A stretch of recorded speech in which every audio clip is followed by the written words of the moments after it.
demokrasi kita ini sudah terlalu kebablasan.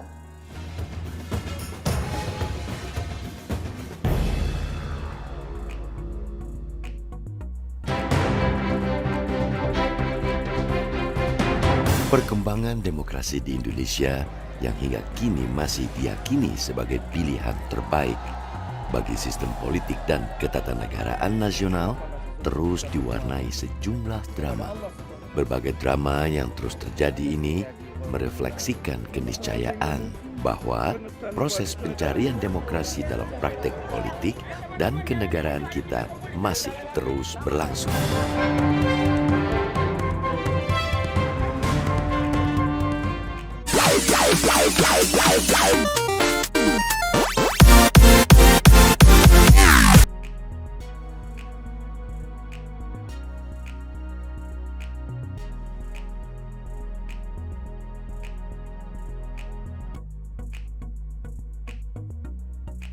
Assalamualaikum warahmatullahi wabarakatuh.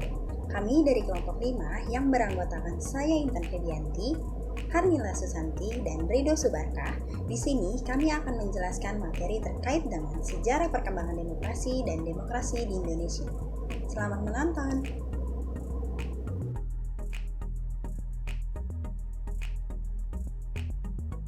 Sebelum kita memasuki materi lebih dalam terkait dengan sejarah perkembangan demokrasi dan demokrasi di Indonesia, yuk kita pahami terlebih dahulu apa itu demokrasi. Demokrasi berasal dari kata Yunani yaitu demos dan kratos. Demos artinya adalah rakyat dan kratos adalah pemerintah. Jadi dapat disimpulkan bahwa demokrasi adalah suatu pemerintahan yang rakyatnya berperan sangat menentukan. Menurut Henry B. Mayo, demokrasi sebagai sistem politik ialah di mana kebijaksanaan umum ditentukan atas dasar mayoritas oleh wakil-wakil yang diawasi secara efektif oleh rakyat dalam pemilihan berkala yang didasarkan atas prinsip kesamaan politik dan diselenggarakan dalam suasana terjaminnya kebebasan politik. Adapun hakikat demokrasi sebagaimana kita pahami terdapat pada makna pemerintahan dari rakyat atau government of the people, pemerintahan oleh rakyat atau government by the people, dan pemerintahan untuk rakyat atau government for people. Hakikat makna yang terkandung pada government of the people adalah untuk menunjuk bahwa dalam negara demokrasi, keabsahan atau legitimasi terhadap siapa yang memerintah atau pemerintah berasal dari kehendak rakyat. Sementara, makna yang dapat diungkap dari government by the people yakni bahwa dalam penyelenggaraan pemerintah yang dilakukan pemerintah, prosesnya diawasi oleh rakyat. Sedangkan untuk government for people terkandung makna bahwa dalam penyelenggaraan suatu pemerintah oleh pemerintah adalah harus dilangsungkan untuk sebesar-besarnya bagi kemakmuran rakyat. Jadi, negara demokrasi adalah negara yang diselenggarakan berdasarkan kehendak dan kemauan rakyat, atau jika ditinjau dari sudut organisasi, ia berarti suatu pengorganisasian negara yang dilakukan oleh rakyat sendiri atau atas persetujuan rakyat karena kedaulatan berada di tangan rakyat. Demokrasi kita adalah demokrasi Indonesia yang membawa corak kepribadian bangsa Indonesia sendiri. Tidak perlu identik, artinya sama dengan demokrasi yang dijalankan oleh bangsa-bangsa lain. Pesan Bung Karno, janganlah demokrasi kita itu demokrasi jiplakan. Menurut Soekarno-Hatta, demokrasi yang diinginkan negara Indonesia yang pada waktu itu sedang diperjuangkan kemerdekaannya, yakni bukan demokrasi liberal yang biasanya memihak golongan yang kuat sosial ekonominya. Selain itu, Bung Karno menandaskan bahwa negara Indonesia tidak didirikan sebagai tempat merajalelanya kaum kapitalis. Demokrasi di Indonesia adalah kedaulatan rakyat sebagaimana yang tercantum pada pasal 1 ayat 2 Undang-Undang 1945. Menurut Harjono atau mantan hakim Mahkamah Konstitusi RI, dalam konteks kedaulatan rakyat ini ada dua hal yang harus dibedakan, yakni kedaulatan yang masih berada di tangan rakyat dan kedaulatan yang telah dilimpahkan kepada atau dilaksanakan dalam kerangka Undang-Undang Dasar. Demokrasi Indonesia pada hakikatnya merupakan demokrasi yang dijiwai dan dan diintegrasikan dengan sila-sila yang terkandung pada Pancasila sebagai dasar negara. Hal itu berarti bahwa hak-hak demokrasi haruslah selalu disertai dengan rasa tanggung jawab kepada Tuhan Yang Maha Esa, haruslah menjunjung tinggi nilai-nilai kemanusiaan sesuai dengan harkat dan martabat manusia. Haruslah menjamin dan mempersatukan bangsa, dan haruslah pula dimanfaatkan untuk mewujudkan keadilan sosial. Untuk materi selanjutnya terkait dengan perkembangan sejarah demokrasi dan demokrasi di Indonesia akan dibantu dijelaskan oleh teman saya, Harnila Susanti dan Rido Subarka. Assalamualaikum warahmatullahi wabarakatuh. Saya Harnila Susanti akan menjelaskan tentang perkembangan demokrasi di Indonesia dan beberapa macam demokrasi yang diterapkan di Indonesia.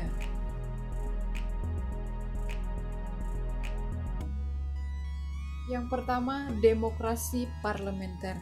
Pada masa berlakunya demokrasi parlementer tahun 1945 sampai 1959, kehidupan politik dan pemerintahan tidak stabil, sehingga program suatu kabinet tidak dapat dilaksanakan dengan baik dan berkesinambungan. Salah satu faktor penyebab ketidakstabilan tersebut adalah sering bergantinya kabinet pelaksana pemerintahan. Misalnya, selama tahun 1945 sampai 1949 dikenal beberapa kabinet antara lain Kabinet Sahril I dan Kabinet Sahril II. Sementara itu, pada tahun 1950 sampai 1959, umur kabinet kurang lebih hanya 1 tahun dan terjadi pergantian 7 kali kabinet, yaitu Kabinet Natsir, Wilopo, dan Sukimin. Namun demikian, praktek demokrasi pada masa ini dinilai gagal disebabkan 1. Dominannya partai politik, 2. Landasan sosial ekonomi yang masih lemah, 3. Tidak mampunya konstituante bersidang untuk mengganti UUDS 1950. Atas dasar kegagalan itu, maka Presiden mengeluarkan Dekret Presiden 5 Juli 1959. 1. Bubarkan konstituante. 2. Kembali ke Undang-Undang Dasar 1945, tidak berlaku UUDS 1950. 3. Pembentukan MPRS dan DPAIS.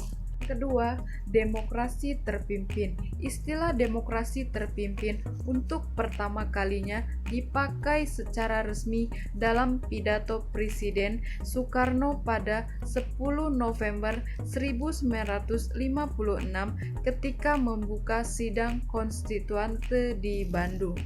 Menurut Soekarno, demokrasi terpimpin adalah demokrasi yang dipimpin oleh hikmat kebijaksanaan dalam permusyawaratan perwakilan, sementara untuk yang dianggap menyimpang dari revolusi ditiadakan dan dibredel.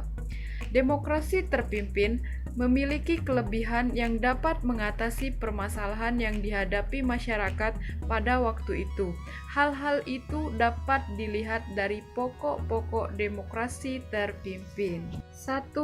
Demokrasi terpimpin bukanlah diktator, berlainan dengan demokrasi sentralisme, dan berbeda pula dengan demokrasi liberal yang dipraktekkan selama ini.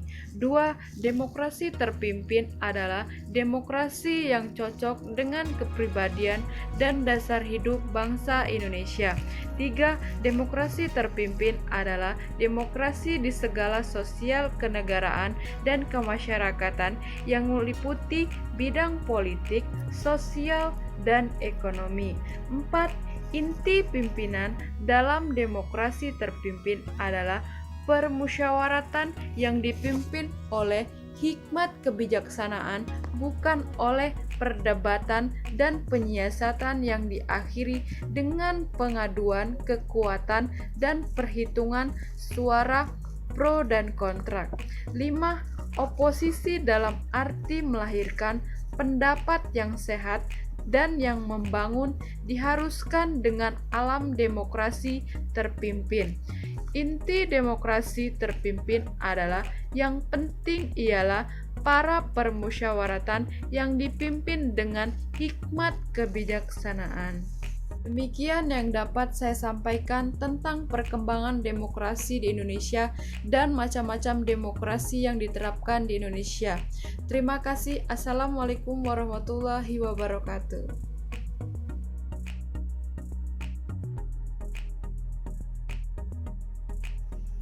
Assalamualaikum warahmatullahi wabarakatuh. Perkenalkan, nama saya Ridho Subarkah, saya dari kelompok 5. Di sini saya akan menjelaskan tentang era demokrasi Pancasila pada masa Orde Baru dan juga era demokrasi Pancasila pada masa Reformasi. Jadi, era demokrasi Pancasila diawali dengan suatu peristiwa sejarah yang sangat kelam bagi bangsa Indonesia, yaitu Gerakan 30 September atau yang sering juga disebut dengan G30S PKI. Pemberontakan G30S ini terjadi antara tanggal 30 September dan juga 1 Oktober 1965. Soekarno lebih suka menyebutnya dengan Gestop, Gerakan 1 Oktober, sedangkan Soeharto lebih suka menyebutnya dengan Gestapo, Gerakan September 30. Peristiwa ini menelan korban kurang lebih 3 juta orang, sekaligus menempatkan Indonesia sebagai negara dengan kasus genosida terbesar keempat di dunia. Namun, terlepas dari peristiwa G30S PKI ini, G30S juga membawa satu angin perubahan sosial, politik, dan juga ekonomi demokrasi di Indonesia pada masa Orde Baru. Pada tanggal 12 Maret 1967, Jenderal Soeharto dilantik dan diambil sumpahnya sebagai Presiden RI. Dengan pelantikan Soeharto sebagai Presiden, secara legal formal, pemerintah demokrasi terpimpin yang dikenal dengan Orde Lama pun berakhir. Pemerintahan baru di bawah kepemimpinan Presiden Soeharto yang kemudian dikenal dengan Orde Baru pun dimulai menjalankan pemerintahannya. Orde Baru bertekad akan melaksanakan Pancasila dan UUD 1945 secara murni dan konsekuen. Landasan formal pada periode ini adalah Pancasila, UUD 1945, dan ketetapan MPR dalam rangka untuk meluruskan kembali penyelewengan terhadap UUD 1945 yang terjadi pada masa demokrasi terpimpin. Demokrasi Pancasila pada kepemimpinan Soeharto, stabilitasnya, keamanannya sangat dijaga sehingga terjadi pemasungan kebebasan berbicara. Namun, tingkat kehidupan ekonomi relatif baik. Tapi demikian, penyakit korupsi, kolusi, dan nepotisme semakin parah menjangkiti pemerintahan. Selain itu, pemasungan kebebasan berbicara ternyata menjadi bola salju yang semakin membesar yang siap meledak. Bom waktu ini telah terakumulasi sekian lama dan ledakannya terjadi pada bulan Mei 1998. Demokrasi pada masa era reformasi. Berakhirnya masa Orde Baru ditandai dengan penyerahan kekuasaan dari Presiden Soeharto ke Wakil Presiden B.J. Habibie pada tanggal 21 Mei 1998.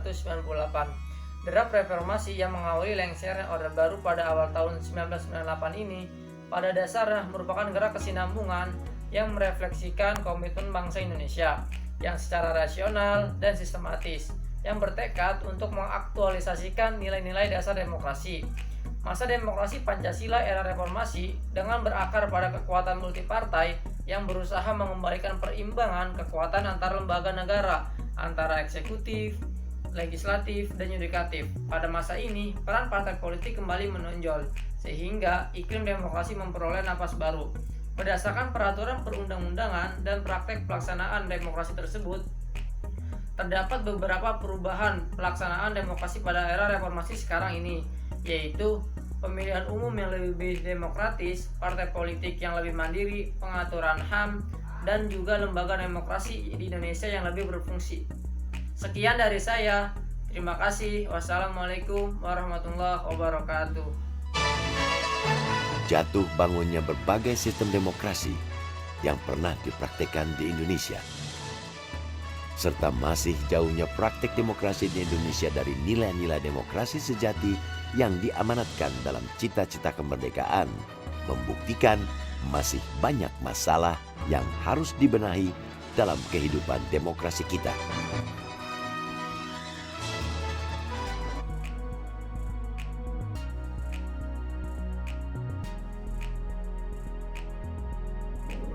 Demikian yang dapat kami sampaikan, kurang lebihnya mohon maaf. Semoga apa yang kami sampaikan bermanfaat bagi kita semua. Wassalamualaikum warahmatullahi wabarakatuh.